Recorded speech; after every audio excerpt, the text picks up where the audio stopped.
Bonjour, bonjour, bonsoir tout le monde, plutôt parce qu'il est 19h, 19h02, donc 19h passé de 2 minutes. Je vous laisse le temps d'arriver. Je sais que 19h, c'est peut-être pas forcément l'horaire que vous préférez. Alors, je suis dans mon bureau, donc du coup, je suis un petit peu plus loin, un petit peu plus basse, mais ça va me permettre d'être bien à l'aise pendant les 45 minutes qu'on va passer ensemble.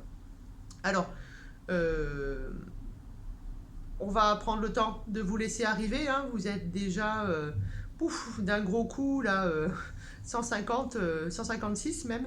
Donc je vous laisse le temps d'arriver. La conférence de ce soir, c'est pas une masterclass parce que j'ai horreur de ce terme-là. On fait une conférence, on échange ensemble. Pour le moment, vous avez tous le micro qui est coupé, mais vous pourrez poser vos questions si vous avez envie. Et si le micro ne marche pas, eh bien on le fera par écrit, ça marche aussi, c'est pas un souci. C'est pour ça que je suis dans mon bureau et que je suis sur l'ordinateur, je pourrais très bien regarder vos messages. J'ai aussi mon téléphone qui reste allumé pour si jamais vous avez des problèmes de connexion.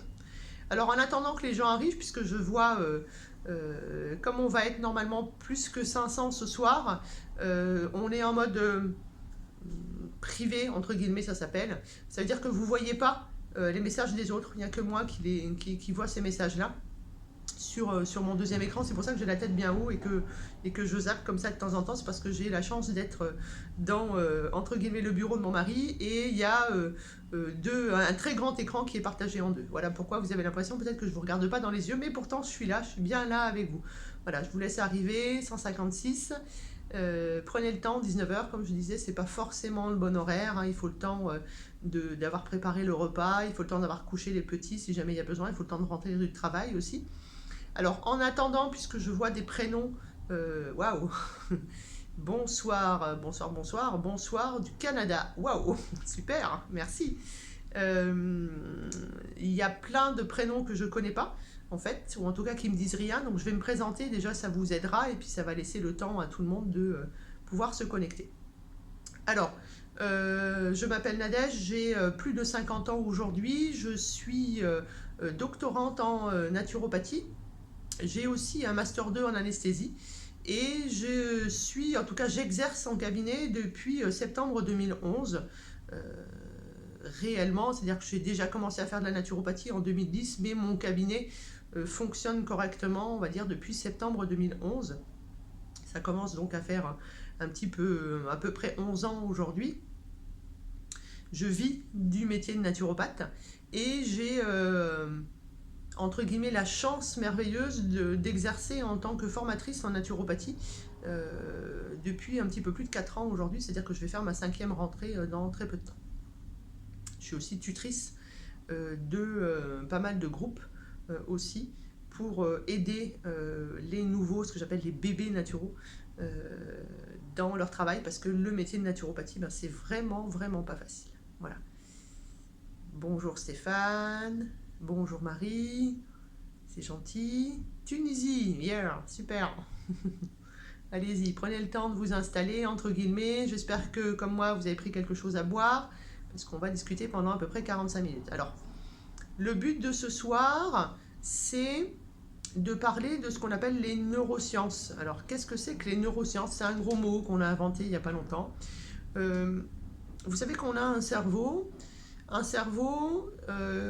qu'on ne connaît vraiment qu'à 10%. Ça veut donc dire que cette vidéo, elle va être obsolète dans peu de temps. Et on n'utilise que 8% de notre cerveau. Voilà, ça fait pas beaucoup quand même. Et en naturopathie, ben, très souvent, ce cerveau, on dit que c'est notre deuxième cerveau, puisque notre premier cerveau, c'est dans l'intestin. Donc aujourd'hui, on va parler un petit peu de tout ça, on va parler du système nerveux, bien entendu, c'est important. C'est difficile de parler de neurosciences, entre guillemets, d'utiliser ce gros mot, si on ne parle pas un petit peu du système nerveux. Et puis on va parler du pourquoi vous êtes là, parce que je suis sûre que c'est pour ça que vous êtes là. On va parler donc de neuromédiateurs, qu'on appelle aussi les neurotransmetteurs. Donc j'attends encore 30 secondes, 1 minute, puisque vous commencez à être un nombre conséquent, on va dire, et puis je vais commencer. De toute façon, il y aura forcément un replay, hein, cette vidéo, elle sera mise sur YouTube, vous pourrez en profiter. Alors, cette conférence, ça va donc être le gros titre, le gros mot neurosciences, Et on va surtout parler donc du système nerveux central. On va parler de l'axe important et notamment d'un nerf important qui fait l'axe entre le premier et le deuxième cerveau, et quid de l'œuf ou de la poule, et bien on va en parler un petit peu aussi. Et puis on va parler des neurotransmetteurs, on va parler des moyens de communication dans notre corps. Alors on y va, puisque maintenant on a dépassé les 800. Moi je croyais qu'on était 500 aujourd'hui, mais en fait non. On a géré plus que ça, mais on a une possibilité jusqu'à 1500, donc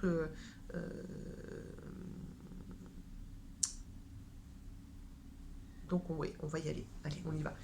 Alors, neurosciences. Neurosciences, gros mot qui ne veut pas dire grand-chose, ou en tout cas qu'on pourrait définir par les sciences du système nerveux. Et le système nerveux, ce n'est pas que la caboche. Le système nerveux, en fait, c'est le système nerveux central et le système nerveux périphérique. Système nerveux central, eh bien, c'est votre cerveau, c'est ce que vous avez qui est protégé par votre boîte crânienne. Et on va parler plus particulièrement de ce système nerveux. Puis derrière descend le tronc cérébral et la moelle épinière qui est vraiment bien protégée au niveau de la colonne vertébrale. Ça, c'est le système nerveux central.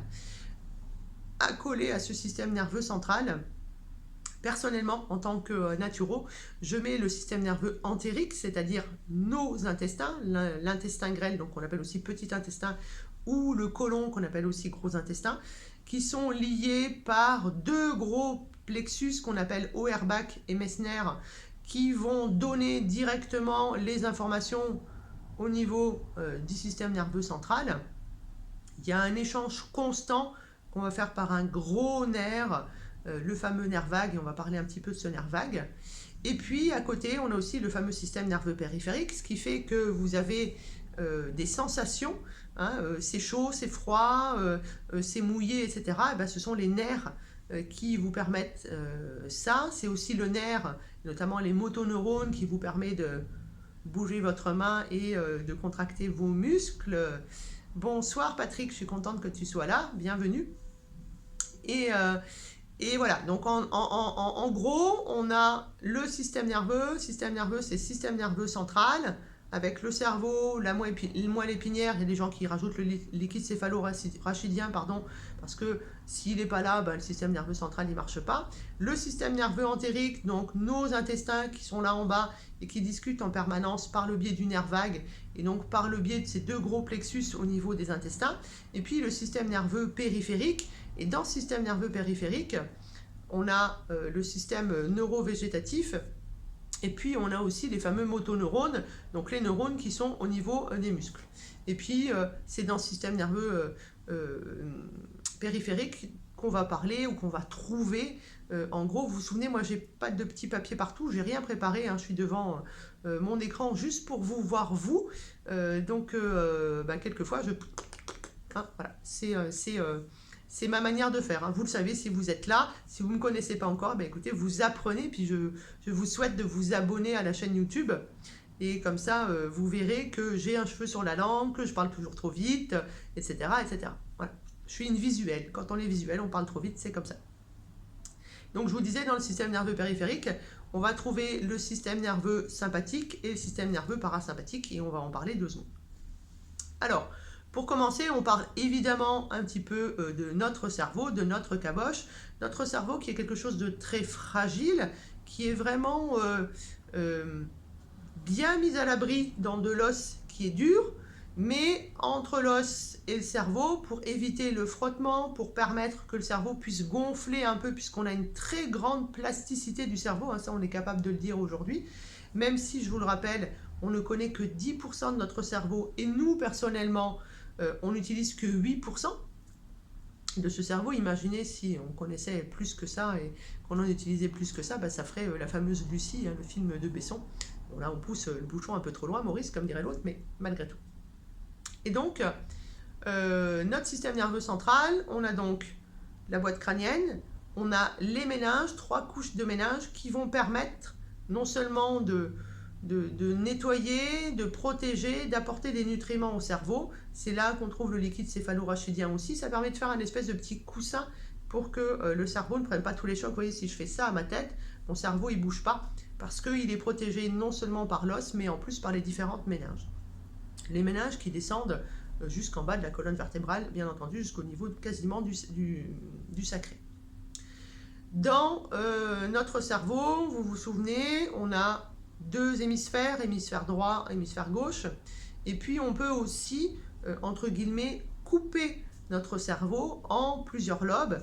Le frontal, évidemment, l'occipital, les pariétaux, bien entendu. Donc on a, entre guillemets, plusieurs lobes et vous allez voir que ces différents lobes vont avoir des réactions. On va parler un petit peu musique, quand on parle de neurosciences, on va parler de neuromusique. Et vous allez voir que ces différents lobes, eh bien, ils vont répondre, entre guillemets, à différentes ondes. Et notamment, ils répondent aussi à différents neurotransmetteurs. Alors, dans notre corps, une fois qu'on sait qu'on a un système nerveux central, un système nerveux entérique et un système nerveux périphérique, eh bien, on va parler des différents modes de communication dans le corps. Alors, comment on peut communiquer dans notre corps? Puisque le but ce soir, c'est de faire des neurosciences, de parler des neurotransmetteurs. Il faut quand même qu'on comprenne un peu tout ce qui se passe dans notre merveilleux corps humain. Alors, on peut communiquer de 3 manières au niveau de notre corps.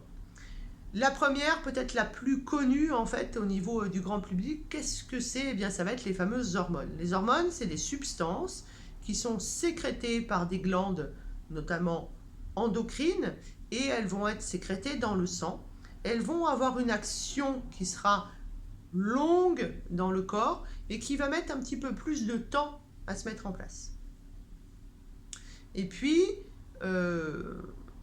ces hormones, il va falloir beaucoup de cascades, beaucoup de choses pour qu'elles puissent aussi rentrer dans la cellule et faire leur action. Il faut bien sûr qu'elles soient transportées, donc qu'il y ait des transporteurs, etc., etc. Deuxième méthode de communication dans le corps, c'est ce qu'on appelle les médiateurs chimiques. Alors, vous avez certainement entendu, avec tout ce qui se passe dernièrement, parler de cytokine, puisqu'on parlait d'orage cytokinique. Eh bien, la cytokine, c'est quoi? C'est un médiateur chimique, notamment un médiateur chimique au niveau du système immunitaire. On peut parler aussi de l'histamine, par exemple, mais on peut parler des prostaglandines. Il y a une tonne de médiateurs chimiques. On peut parler de la cholécystokinine, par exemple, qui est un médiateur chimique, etc., etc. Donc, en fait, un gros mode de communication aussi, ça s'appelle les médiateurs chimiques. C'est plutôt pour faire de la communication rapide et plutôt proche, mais dans tout le corps. Et ça concerne beaucoup quand même le système immunitaire. Malgré tout, on a quand même plein de cascades chimiques qui se font dans le corps grâce à des médiateurs chimiques. Mais on n'est pas là pour faire le cours sur les médiateurs chimiques. On peut parler par exemple des interférons, des interleukines, des immunoglobulines, tout ça, c'est des médiateurs chimiques également. Mais il y a aussi les aromatases, etc. C'est des enzymes, mais c'est aussi des médiateurs chimiques. Et puis, on va finir sur ce qui nous intéresse. Salut Paolo, Brésil. Je suis contente de te voir. Excusez-moi. On va parler des neurotransmetteurs. Donc, transmission, neuro, moi j'aime bien couper les mots quand je ne sais pas trop. C'est quoi? Le neurotransmetteur, ça va être une substance chimique qui va envoyer une information au niveau du système nerveux central et induire un potentiel d'action une fois qu'il aura passé ce qu'on appelle la synapse. Alors, le neurotransmetteur, il va avoir une action rapide mais courte. Et c'est la différence avec les hormones. Et c'est pour ça que notre corps, qui est vachement bien fait, qu'est-ce qui se passe? Eh bien, notre corps, il a décidé d'avoir au moins 3 moyens de communication. Voilà, ça, c'est super top. Alors, les neurotransmetteurs. Je suis sûre que vous connaissez la sérotonine, bien entendu.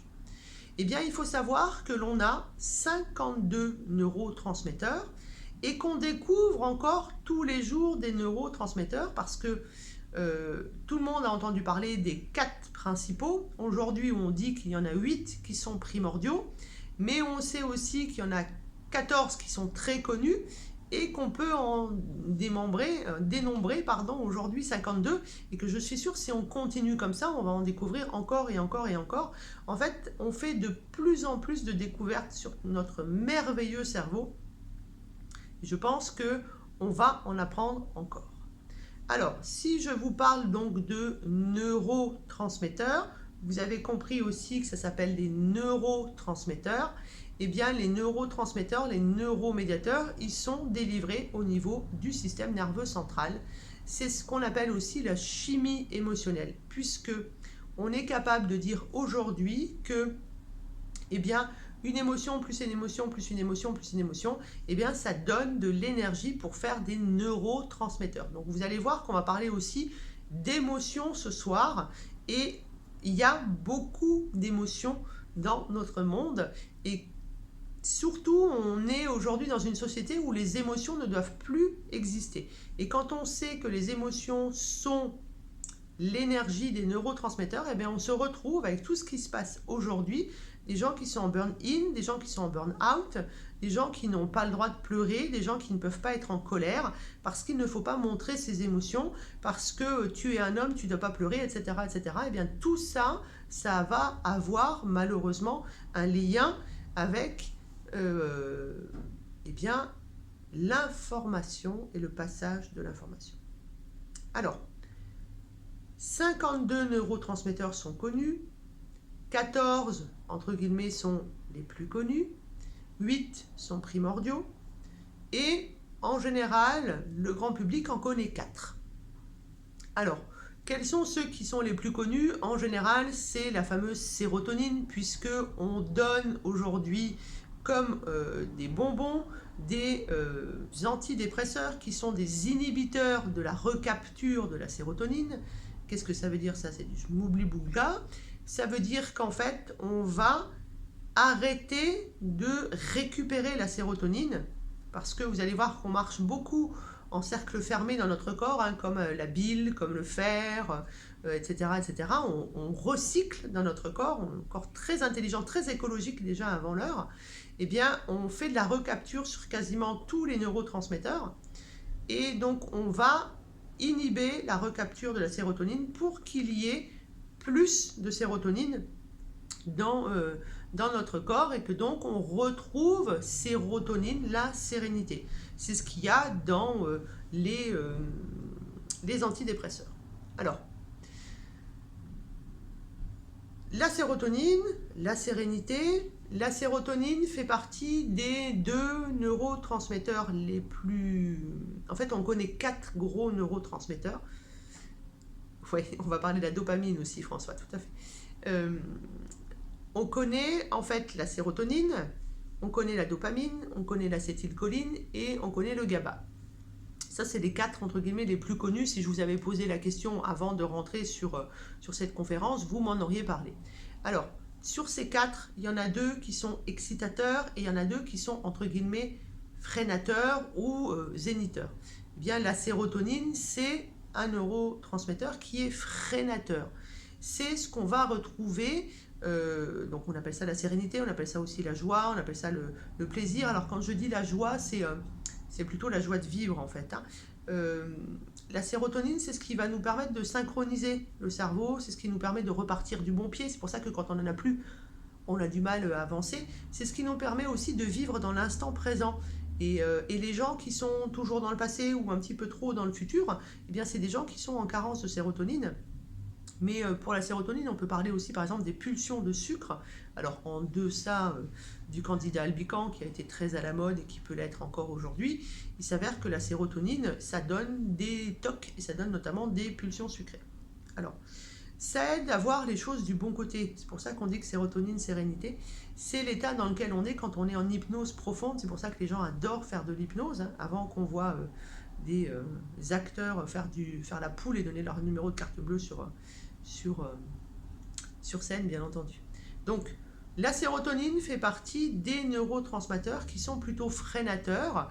La sérotonine, par exemple, si vous voulez retrouver plus facilement de la sérénité, de la joie de vivre, de l'envie d'aller de l'avant, eh bien, vous allez pouvoir, par exemple, écouter ce qu'on appelle des ondes delta. Ça s'appelle des neuromusiques. Vous pouvez très facilement aller sur Internet et trouver des neuromusiques pour retrouver le calme, la patience, le contrôle de soi, etc., etc.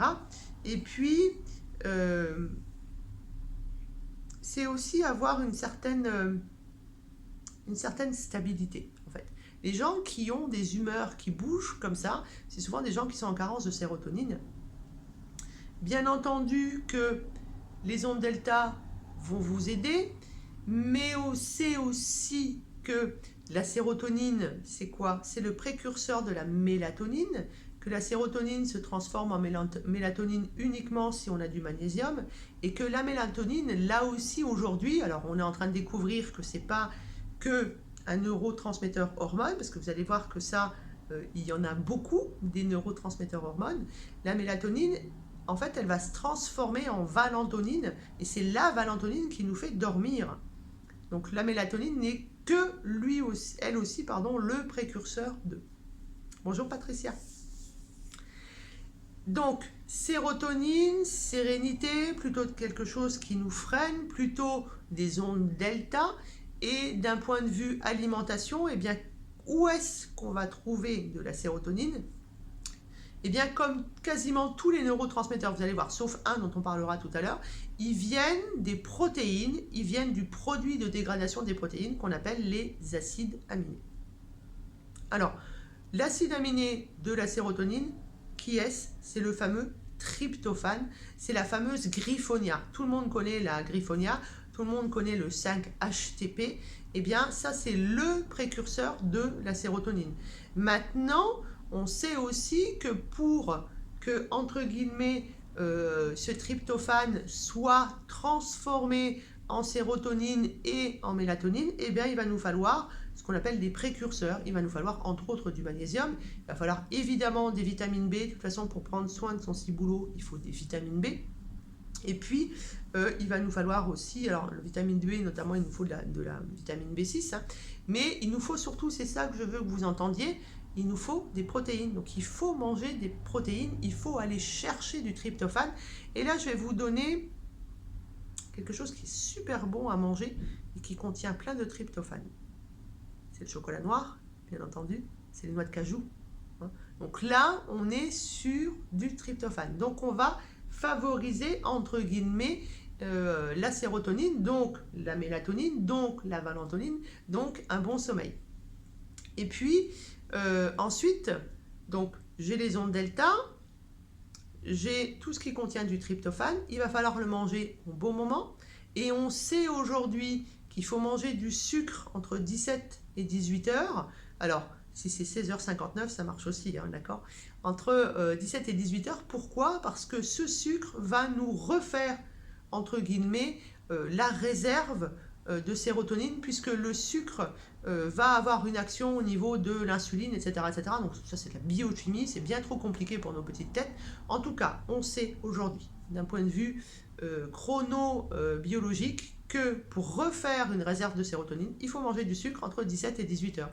Alors, si c'est du chocolat noir, c'est bien mieux, on est d'accord, que des biscuits achetés dans un supermarché de meumeux, hein, ok? Et tout ça, vous aurez la possibilité de l'apprendre un petit peu plus tard dans la soirée. Donc, c'était le premier, c'était la sérotonine. Par exemple, la plante très connue, c'est le griffonia. Et le griffonia, on a plutôt tendance à le prendre, entre guillemets, à 17h, justement, et le prendre le soir, juste avant le coucher, par exemple. Voilà. Ça, c'est tout ce que vous pourriez faire, mais on peut en rajouter tellement. À vous de choisir où est-ce que vous allez, entre guillemets, poser votre intention et pendant combien de temps. Voilà, c'est ça qui est important. Le deuxième freinateur, puisqu'on est dans les freinateurs, dans les zénifieurs, eh bien c'est le fameux GABA. Alors GABA, entre guillemets, c'est un acronyme, hein. Le nom est bien plus compliqué que ça. Eh bien l'autre GABA, par exemple, est-ce que vous savez que c'est quelque chose qui rend zen? Est-ce que vous savez que c'est quelque chose qui freine? Est-ce que c'est quelque chose, vous savez que c'est quelque chose qui est, lorsqu'on est en carence, on est dans les angoisses, on est dans l'anxiété, on va faire ce qu'on appelle faire la comédie chez les enfants, on va être plutôt colérique, on va être versatile, etc. etc. C'est vraiment, le GABA, c'est vraiment ça. Si on part sur les différentes ondes du cerveau, on est plutôt sur les ondes θ. Quand on est bien, qu'on est en équilibre avec le GABA, on est quelqu'un qui est stable, on est quelqu'un qui est organisé, on est quelqu'un qui est ponctuel, on est quelqu'un qui, alors là, pour choquer un petit peu les puristes, on a de l'intuition par exemple, on voit les choses avec calme, etc. etc. Et si on est en carence, eh bien, on peut aller sur les douleurs chroniques, par exemple. Et la fibromyalgie, c'est, en plus d'être le rhumatisme du sommeil, c'est une grosse carence en GABA. Alors, où est-ce que je vais trouver du GABA? On peut acheter du GABA comme ça. On va prendre en général entre 500 et 750 mg de GABA. Ouais, salut Christelle. Donc, bien sûr, le GABA de chez Vital Plus, évidemment, très bien dosé. Merci Christelle. Mais ça peut être aussi, par exemple, la valériane. Hein. La valériane, c'est une racine, c'est un petit peu amer en tisane, par contre, ça marche vachement bien. Ça peut être la passiflore, ça peut être le tilleul en bourgeon, ça marche vachement bien. Ça peut être le fameux pavot de Californie. On sait que le pavot de Californie, l'Etcholcia, c'est quelque chose qui va favoriser le GABA. Et puis, on a les ondes θ aussi, hein, parce qu'on est dans un certain endroit du cerveau. On sait aussi, par exemple, aujourd'hui, que le syndrome prémenstruel, donc on voit écrit partout aujourd'hui SPM, eh bien le SPM, c'est une carence en GABA et en sérotonine, par exemple. Vous voyez, ça c'est des choses qui sont intéressantes, puisque mon SPM, il va avoir une action sur les hormones, à partir de quoi? À partir d'une carence de neurotransmetteurs. C'est pour ça que c'est super génial de connaître tout ça. On va passer du côté des excitateurs, comme ça on parlera des 4 primordiaux que vous connaissez. On va parler de la fameuse acétylcholine. Donc l'acétylcholine, c'est vraiment un excitateur. C'est vraiment quelque chose qui va agir dans tout le corps. L'acétylcholine, c'est le seul neurotransmetteur qui n'est pas issu d'un acide aminé. Je vous ai dit tout à l'heure que c'était tous issus des acides aminés. Oui, Philippe, effectivement, il faut manger de la viande. On est d'accord, mais de la viande de qualité pour faire des protes. Ok. Donc l'acétylcholine, c'est plutôt un excitateur. L'acétylcholine, on va le retrouver quand on va être dans un état de relaxation intense, un état modifié de conscience où on n'est encore pas en grande hypnose. Ça peut être par exemple les fameuses ondes alpha. Hein, moi, je conseille à tous mes consultants, à tous mes étudiants de faire des exercices de respiration avec des ondes alpha. Ça aussi, c'est des choses que vous retrouvez sur Internet. Et ça vous permet de retrouver, entre guillemets, l'équilibre sur ce neurotransmetteur. Alors, quand on pense excitateur, attention, hein, ça ne veut pas dire que c'est quelque chose qui va me donner du peps. Hein. C'est quelque chose qui, entre guillemets, va me permettre d'être créatif, d'être intuitif, d'être altruiste, de donner du sens, d'être ouvert, d'être concentré, d'être inventif. Voilà, c'est ça qui est important à entendre. Hein. Il ne faut pas voir acétylcholine comme quelque chose qui va exciter. C'est un excitateur, mais dans le bon sens du terme. Hein. C'est, je veux dire, mémorisation, concentration, apprentissage, créativité, c'est l'acétylcholine. Donc, lorsque vous commencez à avoir, en dehors des dégénérescences évidemment neuro, quand vous commencez à avoir des problèmes de concentration, des problèmes d'apprentissage, si vous avez des troubles du langage, etc., c'est très souvent l'acétylcholine. Hein. Donc, je pense onde alpha, mais on sait aujourd'hui, tiens, ça me fait penser, parce que j'ai vu le nom de Pierrette, l'arthrose, par exemple, l'ostéoporose, l'Alzheimer, etc., c'est un problème d'équilibre au niveau d'acétylcholine aussi, hein, parce qu'on ne met plus en marche. Et puis, il y a une question d'acidité, le neurotransmetteur qui ne se fait pas bien. Si vous avez envie de suivre la formation, vous verrez qu'il y a plusieurs sortes, les cellules A, les cellules B. Des fois, il y a un pont, des fois, il n'y a pas de pont. Enfin bon, c'est un petit peu... peut-être un petit peu plus compliqué, mais vous verrez que là aussi, avec des schémas, ça passe très facilement. Donc en tout cas, l'acétylcholine, on est vraiment sur quelque chose qui va exciter les bonnes capacités du cerveau. Voilà, c'est dans ce sens-là qu'il faut le prendre. Et l'acétylcholine, ça marche sur tout. Et l'acétylcholine aussi, il faut savoir que c'est... comment je peux vous dire? C'est quelque chose qui marche quasiment sur toutes les cellules du corps, un peu comme les hormones thyroïdiennes. Voilà, un petit peu de cette même manière-là. Alors, l'acétylcholine, comme le cerveau d'ailleurs, je vais faire une toute petite parenthèse parce que j'ai oublié de vous le dire, le cerveau en fait a besoin de 3 aliments principaux pour fonctionner correctement. Le premier, c'est l'eau, parce que le cerveau il est fabriqué de 80% d'eau. Deuxième, c'est le bon gras, donc les oméga 3, prostaglandine anti-inflammatoire, c'est ce qui va permettre de glisser. Le neurotransmetteur, il glisse mieux d'une synapse à l'autre, et en tout cas, il part mieux du noyau vers le bout de l'axone grâce au gras. Et puis le troisième, c'est le sucre, puisque notre cerveau est, avec la rétine par exemple, un organe qui n'est pas insulinodépendant, donc qui a besoin de sucre. Quand il n'y a plus de sucre, il ne sait plus fonctionner. Donc si vous voulez un bon fonctionnement, il faut avoir du sucre dans votre alimentation.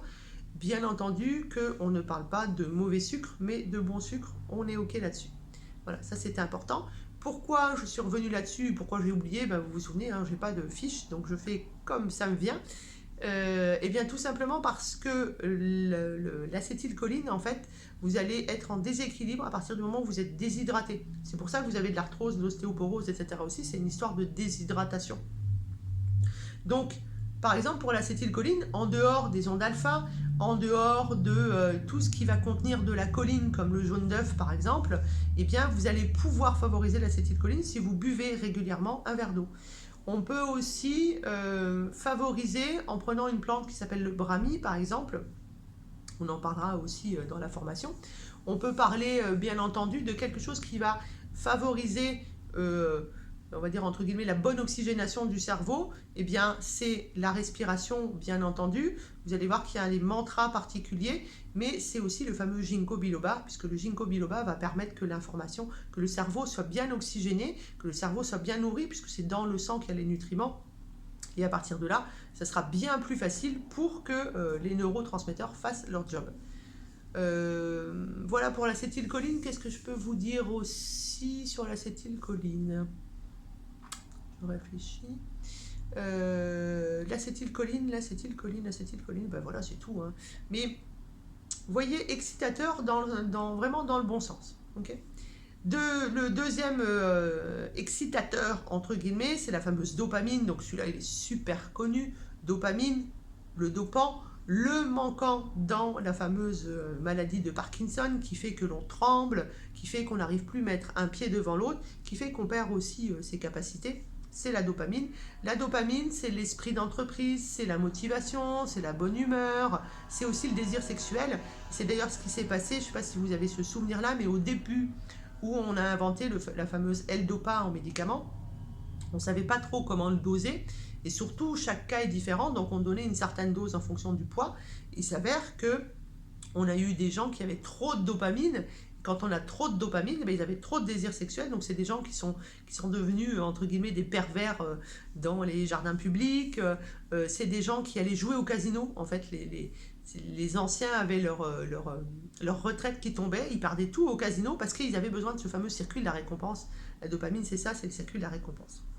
Quand on n'en a pas assez, ben, évidemment, le contraire du désir sexuel, ben, c'est la baisse de la libido, hein. C'est le réveil qui est difficile, c'est la démotivation, c'est l'hypoactivité, c'est l'indécision, c'est... Ben, j'ai plus envie, quoi, en fait. Je suis plus dynamique, je suis plus prompt à réagir, j'ai plus l'esprit vif, etc., etc. Et surtout, la dopamine, qu'est-ce que ça fait? Ça donne des addictions. Et puis, on s'est rendu compte aujourd'hui que la carence en dopamine, ça avait un lien avec l'obésité. Voilà, c'est ça qui est super intéressant, c'est de savoir comment fonctionne notre corps, de connaître les différents liens qui se font justement entre le premier cerveau et le deuxième cerveau. Tout ce système nerveux, tous ces moyens de communiquer, de discuter dans le corps, qui font qu'aujourd'hui, on est capable de dire qu'il n'y a pas que le lactobacille gasseri qui est en discordance dans l'obésité. On sait qu'il y a évidemment les hormones, mais on sait surtout aujourd'hui que la psyché, et notamment on a fait le lien avec la dopamine, avait un gros lien sur l'obésité. Donc là, on a fait, entre guillemets, les 4 principaux. Comment je fais si j'ai envie, entre guillemets, de remettre de la dopamine? Eh bien, la dopamine, accessoirement, ça vient d'un acide aminé, là aussi, qui s'appelle la tyrosine. La tyrosine, si vous avez fait la formation thyroïde, ben vous savez que c'est super important, puisque c'est l'acide aminé de nos hormones thyroïdiennes, le fameux T, de la T4 et de la T3, c'est la tyrosine. Eh bien, cette tyrosine, elle donne aussi la dopamine, et la dopamine, eh bien, on est sur ce qu'on appelle les acides aminés, qu'on appelle aussi des monoamines. La dopamine, ça va donner la noradrénaline et ça va donner l'adrénaline. Donc, 2 autres neurotransmetteurs qui sont aussi des hormones sécrétées par les surrénales, c'est pour ça que vous voyez que tout ça c'est super intéressant. Eh bien, dopamine, noradrénaline, adrénaline, c'est quelque chose qui donne du rythme, c'est quelque chose qui donne du mouvement, c'est donc quelque chose qui va être un dopant. Et quand est-ce qu'on a besoin d'avoir un dopant? Eh bien, le matin. Donc, on va manger des protéines le matin, qu'elles soient animales ou qu'elles soient végétales. Là aussi, peu importe. Si vous voulez savoir où est-ce que je trouve de la dopamine, il y en a dans plein de choses. Il y en a dans les protéines, bien entendu. Mais on en a aussi dans la rhodiola, par exemple, comme plante. Quand on prend du guarana, on va être aussi sur un booster de dopamine, noradrénaline, adrénaline. Il faut, pour faire tout ça, toujours du magnésium, toujours des vitamines B6 par exemple. La dopamine, c'est aussi les ondes bêta. Voilà, si vous avez envie de remettre du boost, mais surtout il faut manger des protes le matin, puisque dopamine, dopant, j'ai besoin de protes le matin. Voilà, ça c'est très important aussi. Il y a un mantra particulier. Si vous n'avez pas envie de procrastiner, si vous ne voulez pas être solitaire, si vous ne voulez pas être replié sur vous-même, eh bien, il va falloir manger des acides aminés, le matin. Donc ça, c'était les 4 neurotransmetteurs les plus connus. Maintenant, je vous ai parlé de la noradrénaline et de l'adrénaline, ce qui fait que ça en fait 6. Mais là aussi, on peut rajouter la glycine, on peut rajouter le glutamate, et on ne confond pas le glutamate de la bouffe chinoise avec le glutamate qui est le précurseur du fameux GABA. Et puis je vous parle aussi dans cette formation des fameux neuropeptides, très importants. Aujourd'hui on utilise beaucoup le CBD, mais il faut savoir qu'à l'intérieur de notre corps, on est capable de fabriquer l'anandamine par exemple, qui est un neurotransmetteur juste magique pour pouvoir gérer nos douleurs. Et puis on a aussi entre guillemets des neurotransmetteurs sous forme de gaz, donc le fameux NO par exemple, ou le CO. Et bien tout ça, ce sont des neurotransmetteurs. Et puis vous en aurez bien plus, par exemple dans la formation je vous décris en long, en large et en travers la fameuse ocytocine qu'on connaît très bien comme hormone, mais qui est aussi aujourd'hui un neurotransmetteur. Et on a fait des expériences de dingue en mettant donc de l'ocytocine, donc du syntocinon dans les narines des gens. On arrive à calmer les crises d'angoisse quasiment instantanément. Alors ça reste entre guillemets de la chimie, mais aujourd'hui on est en train de se dire comment on peut faire pour pouvoir le faire d'une manière entre guillemets sympathique, naturelle.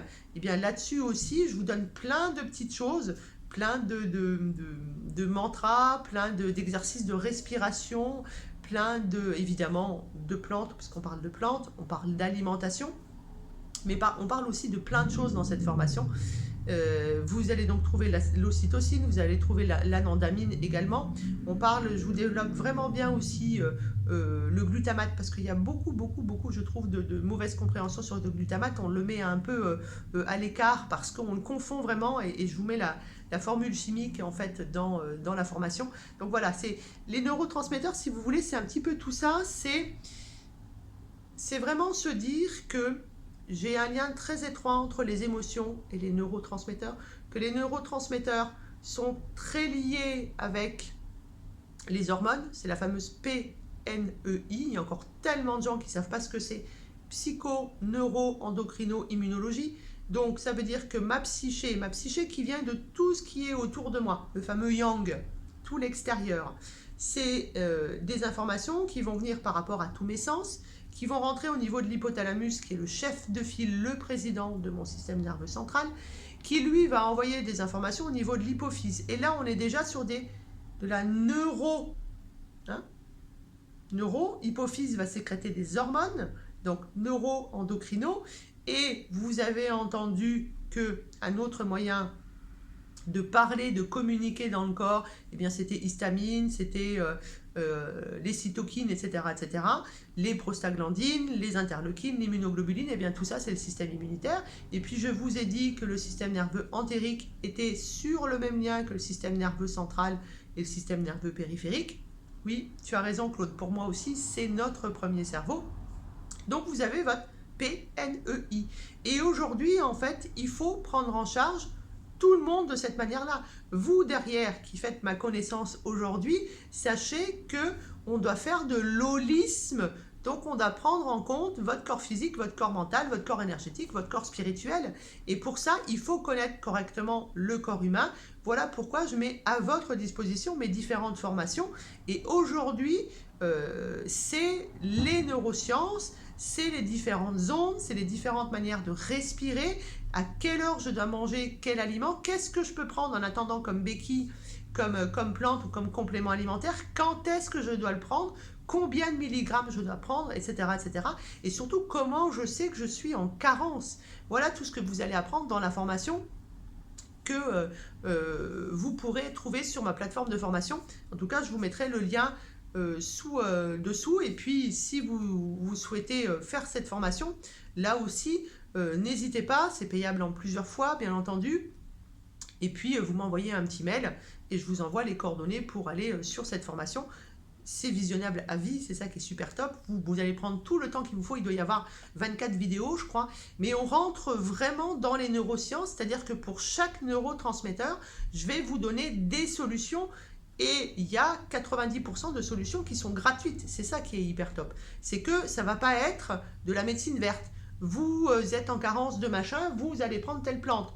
Non, chez moi, ça ne marche pas comme ça. Donc, bien entendu que je vous parlerai, et je vous parle de la rhodiola, je vous parle du millepertuis, je vous parle du safran, par exemple, de la griffonia, dans les plantes, que je prends le temps de bien développer dans cette formation. Mais je vous parle aussi de tout le reste.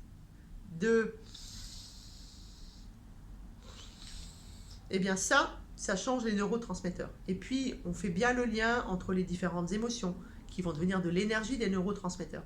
Et puis, le truc de base, si j'ai confiance en moi, je génère mes 4 neurotransmetteurs. Vous pouvez déjà, puisqu'on est à 42 minutes, aller chercher sur Internet, par exemple, un test des neurotransmetteurs et voir où est-ce que vous êtes en carence. Ça peut être déjà intéressant. Et puis après, vous venez chercher les solutions dans la formation ou, pourquoi pas, là aussi, vous allez consulter. Vous allez consulter quelqu'un qui est formé. Et peut-être que vous, naturopathe, là derrière, parce que j'ai vu des gens que je connaissais qui sont des bébés naturopathes, eh bien, vous n'hésitez pas. Ok ? Voilà. Voilà ce que je pouvais vous dire sur les neurotransmetteurs. Donc, un des moyens de communication de notre système nerveux, un des moyens de communication de notre corps au complet, bien entendu. Alors, comme il commence à se faire tard, qu'il y a des multitudes de questions, je vais essayer d'en choper une ou deux et voir comment on peut y répondre ensemble. En tout cas, il faut que vous sachiez que déjà, vous pouvez aller voir les avis sur mon Google Business par rapport à mes formations pour vous donner une idée.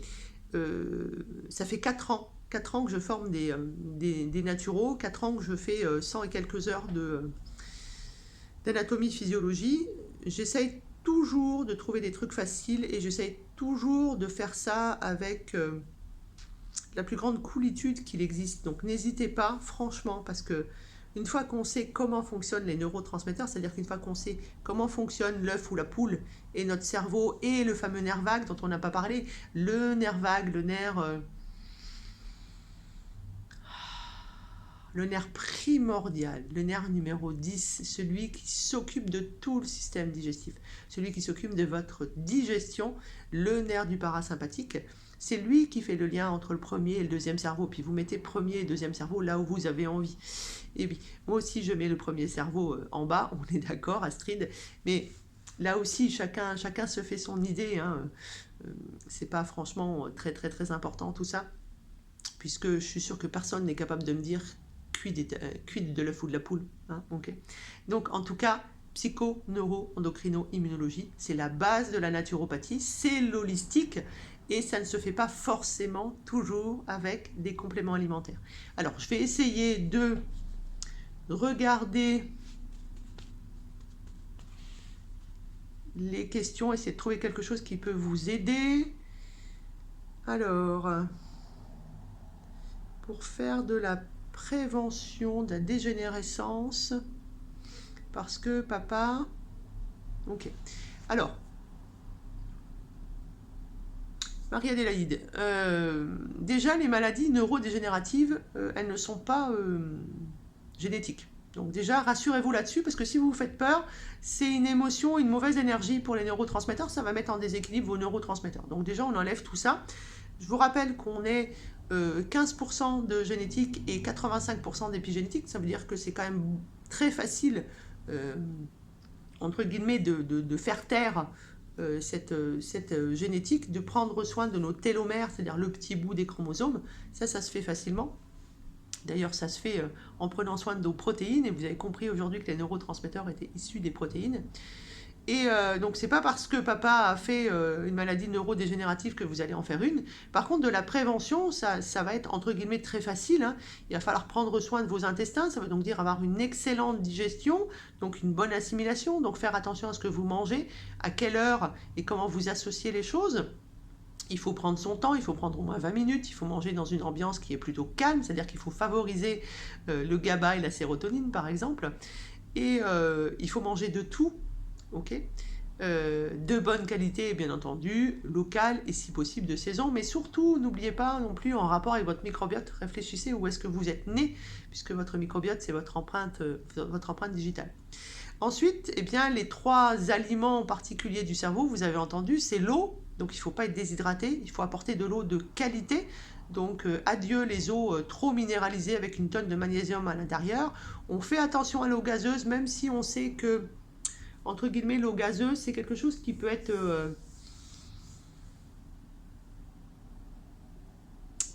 bien, on va dire, entre guillemets, pour quelquefois aider à digérer. Voilà.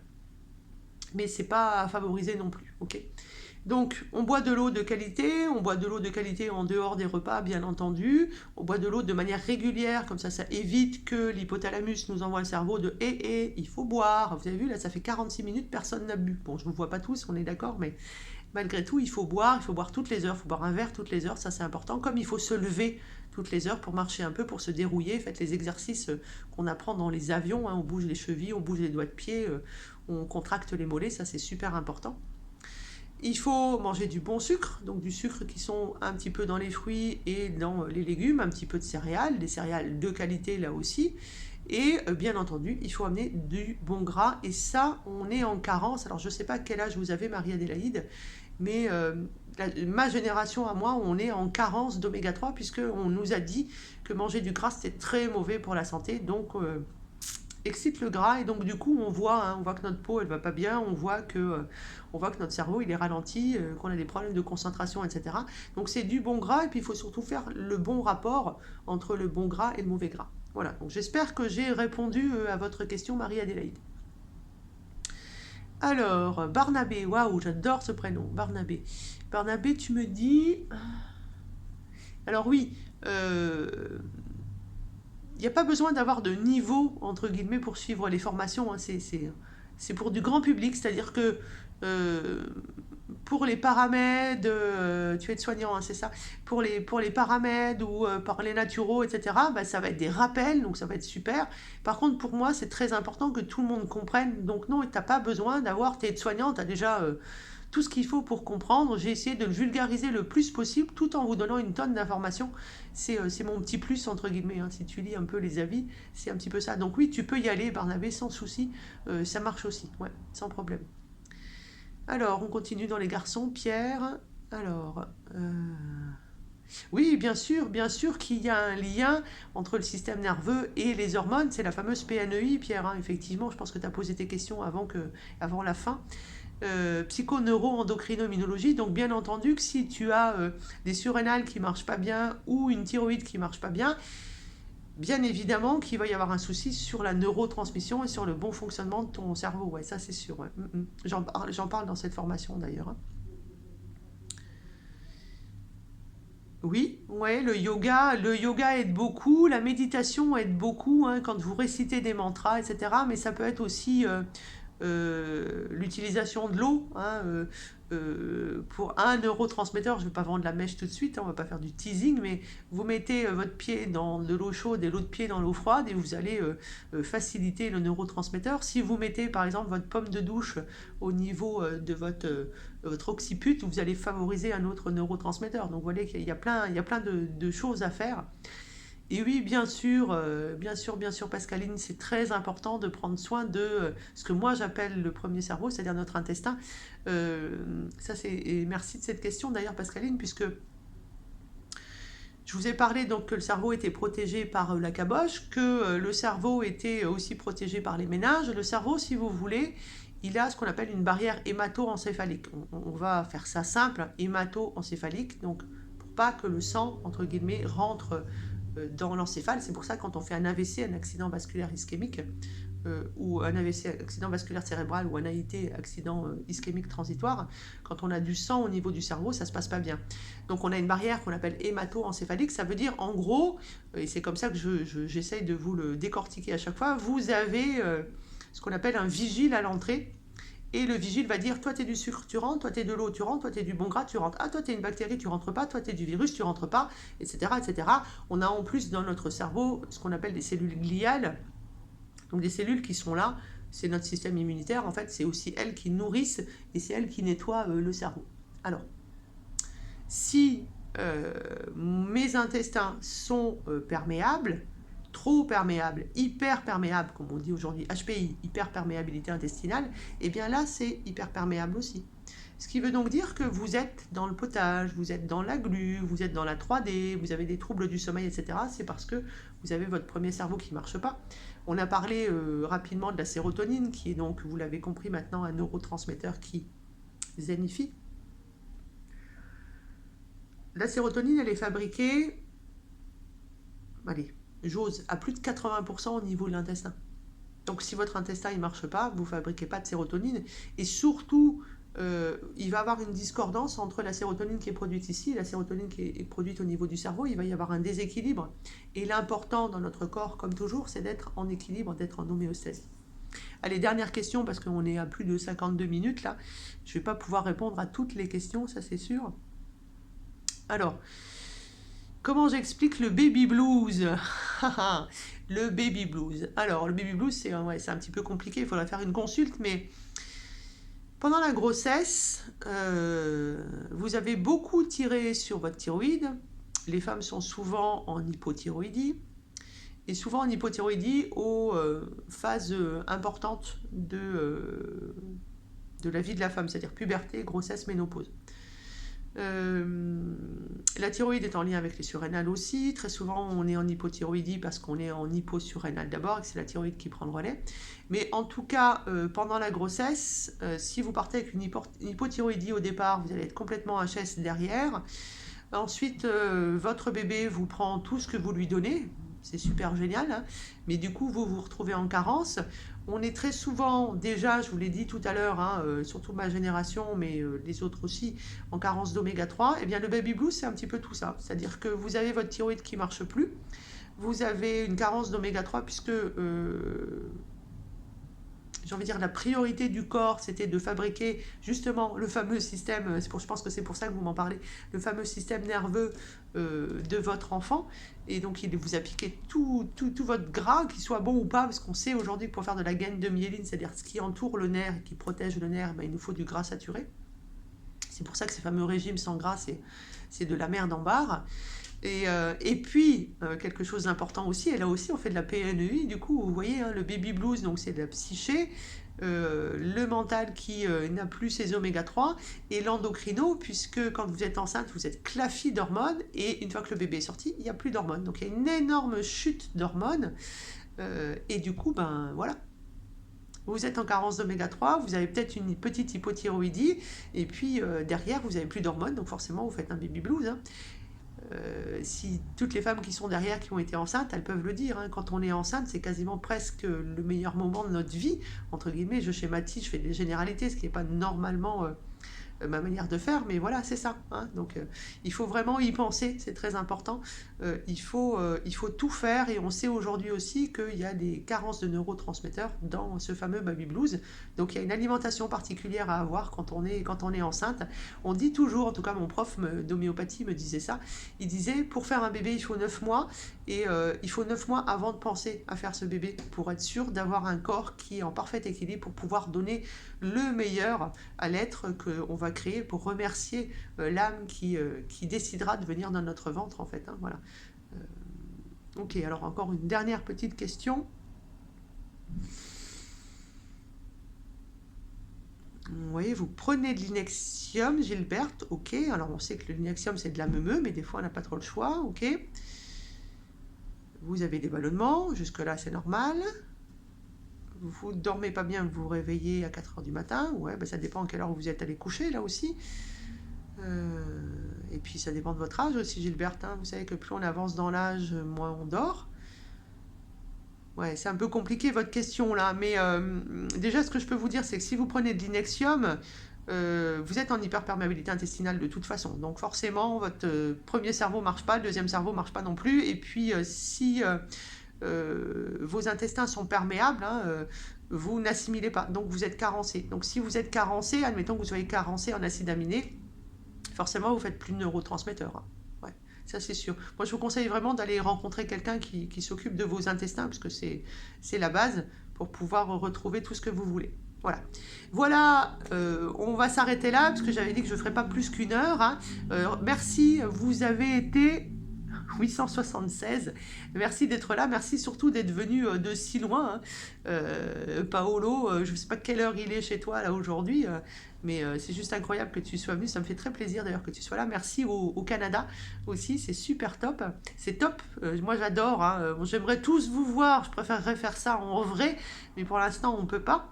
Toujours pas, bien entendu. Ça va peut-être venir un jour, on pourra même peut-être se déplacer, se voir, etc., se toucher. Waouh, on va avoir le droit de se toucher, c'est trop génial. Voilà, ça c'était une conférence sur les neurotransmetteurs, les neuromédiateurs. C'était aussi pour vous dire, bien entendu, pour une fois j'ai quelque chose à vendre derrière, hein, c'est rare, mais pour vous dire que la formation neurosciences, et ben voilà, ça y est, elle est sur la plateforme. Allez-y, faites-vous plaisir, vous pouvez payer en plusieurs fois, ça va vraiment vous changer la vie. Je vous promets que ça aussi, c'est des choses que vous pouvez aller voir sur les avis de mon Google Business. Quand on est en équilibre sur ces neurotransmetteurs, alors moi j'ai envie de dire les 8 primordiaux, parce qu'on va travailler sur les 8 quand on va voir un naturopathe. Mais notre vie, elle change, hein. Vous retrouvez le sommeil, vous retrouvez l'envie d'eux, vous retrouvez la mémorisation, l'apprentissage, la sérénité, vous retrouvez de l'énergie, vous retrouvez de la joie, du plaisir, etc. Et puis, surtout, ce que je veux que vous compreniez dans cette formation, que vous entendiez, c'est qu'on peut faire sans prendre des plantes. Voilà.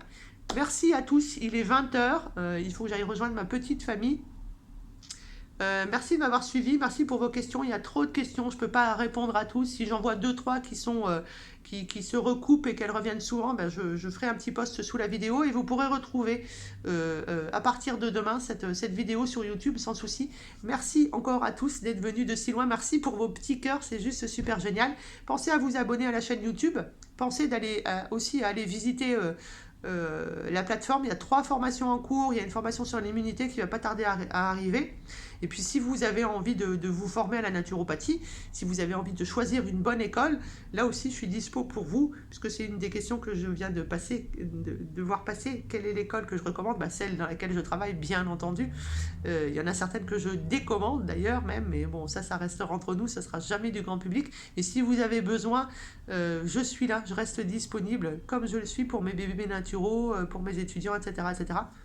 Merci à tous. Prenez soin de vous, allez vous former pour retrouver de la mémoire. Vous allez pouvoir du coup rejouer au bridge. Ça va être super top. À bientôt!